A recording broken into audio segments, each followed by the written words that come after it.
नमस्कार, आप देख रहे हैं हिंदुस्तान प्राइम टाइम। मैं हूं आपके साथ आयशा। आइए रुक करते हैं आज की ताजा खबरों की ओर। पहलगाम आतंकी हमले के बाद भारत द्वारा सिंधु जल संधि निलंबित करने पर पाकिस्तान बौखला गया है। उसने भारत को परमाणु बम की धमकी दी है। पाकिस्तानी नेता लगातार ऐसे बयान दे रहे हैं जो उनकी बेचैनी को दर्शाते हैं। अब पाकिस्तान के रेल मंत्री हनीफ अब्बासी ने भारत को परमाणु हमले की धमकी दी है। दिल्ली के रोहिणी इलाके से इस वक्त की बड़ी खबर सामने आई है। यहां सिलेंडर ब्लास्ट से भीषण आग लग गई है। इस आग में 2 बच्चों के जिंदा जलने की सूचना सामने आई है। आग इतनी भीषण है, बताया जा रहा है कि करीब 800 झुग्गियां जलकर राख हो गई। आग की सूचना पर स्थानीय पुलिस और फायर ब्रिगेड की टीम मौके पर पहुंच गई है। असम के मुख्यमंत्री हिमंता बिस्वा शर्मा ने रविवार को बताया कि पहलगाम हमले के बाद भड़काऊ और देशद्रोही टिप्पणी करने के आरोप में राज्य भर से 16 लोगों को गिरफ्तार किया गया है। मुख्यमंत्री ने सोशल मीडिया प्लेटफॉर्म एक्स पर पोस्ट करते हुए लिखा, अब तक 16 गिरफ्तारियां हुई हैं। इन लोगों के खिलाफ सख्त कार्रवाई की जा रही है। इससे पहले शनिवार शाम तक 14 गिरफ्तारियों की जानकारी दी गई थी।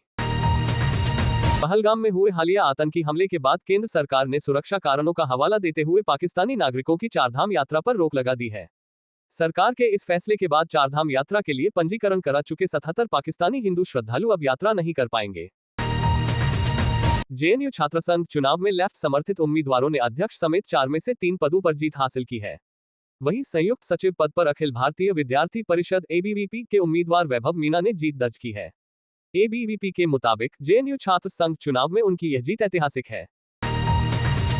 आजादी के प्रथम स्वतंत्रता संग्राम के महान नायक रहे बाबू वीर कुंवर सिंह की स्मृति में नई दिल्ली में शौर्य दिवस मनाया गया।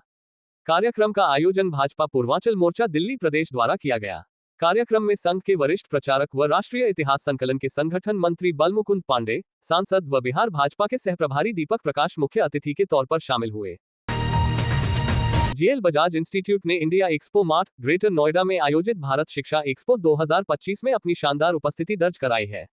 3 दिवसीय इस भव्य आयोजन में जीएल बजाज ने अपने स्टॉल नंबर 1 पर छात्रों द्वारा बनाए गए अत्याधुनिक प्रोजेक्ट्स का प्रदर्शन किया। एनसीईआरटी की नई किताबों से जुड़ा बड़ा अपडेट सामने आया है। कक्षा 7 की एनसीईआरटी की किताबों से मुगलों और दिल्ली सल्तनत के सभी संदर्भ हटा दिए गए हैं। वहीं किताबों में भारतीय राजवंशों, पवित्र भूगोल, महाकुंभ और मेक इन इंडिया और बेटी बचाओ बेटी पढ़ाओ जैसी सरकारी पहलों को शामिल किया गया है। नई दिल्ली स्थित साहित्य अकादमी सभागार में चर्चित कवि संध्या नवोदिता को 18वें शीला सिद्धांतकर स्मृति कविता सम्मान से नवाजा गया। संध्या को प्रतीक चिन्ह और 21,000 रुपये का चेक देकर सम्मानित किया गया। नित्यानंद तिवारी की अध्यक्षता में शिवमंगल सिद्धांतकर, ज्योतिष जोशी और ज्ञानचंद बागड़ी ने इस सम्मान का निर्णय लिया था। पहलगाम हमले के बाद भारत पाकिस्तान के बीच तनाव बढ़ने से पाकिस्तानी नागरिकों को भारत छोड़ने का आदेश दिया गया। अटारी बॉर्डर पर लोगों की भीड़ उमड़ी क्योंकि अल्पकालिक वीजा धारकों के लिए समय सीमा समाप्त हो रही थी।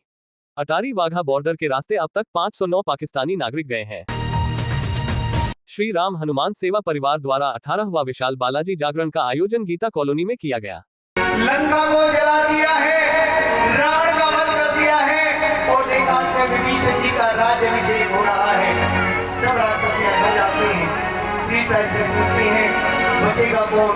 ये बचेगा वो जो श्री सीता माता जी की शरण में रहेगा। फन इवेंट्स द्वारा पूर्वी दिल्ली के पड़पड़गंज स्थित पार्क इन होटल में एक प्रेस वार्ता का आयोजन किया गया, जिसमें कंपनी के ओनर हरीश ने अपने आगामी शो के बारे में मीडिया को विस्तृत जानकारी देते हुए बताया कि फन इवेंट्स के बहुप्रतीक्षित शो दिल्ली, थाईलैंड के अलावा जयपुर में आयोजित किए जाएंगे।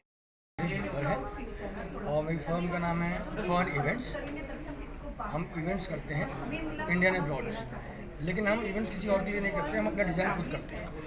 हम अवार्ड फंक्शन रखते हैं just to promote business, marketing short हम लोग करते हैं, मार्केटिंग समझ बाद हम लोग दोबारा आए। 1 साल पहले ही आज ही के दिन हमने थाईलैंड में इवेंट किया था जो काफ़ी अच्छा रहा था। उसके बाद हमने कहा कि एक साथ करेंगे जो भी करेंगे, तो आज हम इसी के दिन अपने 3 इवेंट लॉन्च कर रहे हैं। जो पहला इवेंट है 6 जुलाई का जो कि दिल्ली में है। उसके बाद है फर्स्ट वीक ऑफ अगस्त में हमारा थाईलैंड में है। अगेन एक इवेंट करके आए थे, लोगों को काफ़ी बेनिफिट मिला, मैन्युफैक्चरर्स को, ट्रेडर्स को काफ़ी अच्छा लगा रिस्पॉन्स। दोबारा कर रहे हैं वहाँ पर। उसके बाद हमारा जयपुर के अंदर इवेंट है beauty contest, back to back लगातार 3 महीने तक चलेगा वो। और जो थाईलैंड में जो अब हमारा इवेंट होने जा रहा है उसके अंदर हम एक वीडियो एल्बम भी शूट कर रहे हैं, वीडियो एल्बम शूट करने की प्लान कर रहे हैं, जिसमें सिंगर नागभूषण जी हैं और वहाँ अच्छे स्केल पे हम थाईलैंड में शूट करेंगे उसको। जितने भी मेरे अभी तक गाने आ चुके हैं सबके अंदर नए मॉडल्स यूज़ किए हैं मैंने, सब नए नए मॉडल्स को प्रमोट करने का मौका दिया है उनको। शफीउल्लाह खान है और मेरी फैक्ट्री है गाजियाबाद में। मैन्युफैक्चरिंग करते हैं हम और इंडस्ट्रीज़ को और डोमेस्टिक को हीटिंग सॉल्यूशन प्रोवाइड करते हैं। मतलब मैंने बताया कि रेफरल बिजनेस मुझे बहुत मिला। जैसे मैंने यहाँ बताया आपको, आप में से कोई जानता है, आपने किसी को रेफर कर दिया कि ये प्रोडक्ट आप बिल्डिंग बना रहे हो, ये वहाँ से ले लो, ये ब्रांड है आपके पास आ रहा है, तो वहाँ से भी बिजनेस जनरेट हुआ। और रहा सवाल इनका फर्न इवेंट के साथ, तो बड़ा अच्छा मेरा बिजनेस रहा है। इनके अपने क्लाइंट थे, मैं जहाँ जहाँ गया वहाँ पे नेटवर्किंग हुई, लोगों से मिला। इवन के मैं जो नेपाल में था, नेपाल में अच्छा बिजनेस हुआ है क्योंकि वहाँ पे ज़रूरत सभी को है, तो ठंडी जगह है वो, तो कोल्ड एरिया में, कोल्ड कंट्रीज़ में इसकी डिमांड बहुत है। कॉर्पोरेट इवेंट्स हैं तो उसके लिए आपको किस तरीके का मेकअप कैरी करना है। For the group, for the mails अलग होता है, फॉर द फीमेल्स अलग होता है। तो I train such type of makeups. ऐसे ही खास खबरों के लिए देखते रहे हिंदुस्तान प्राइम टाइम।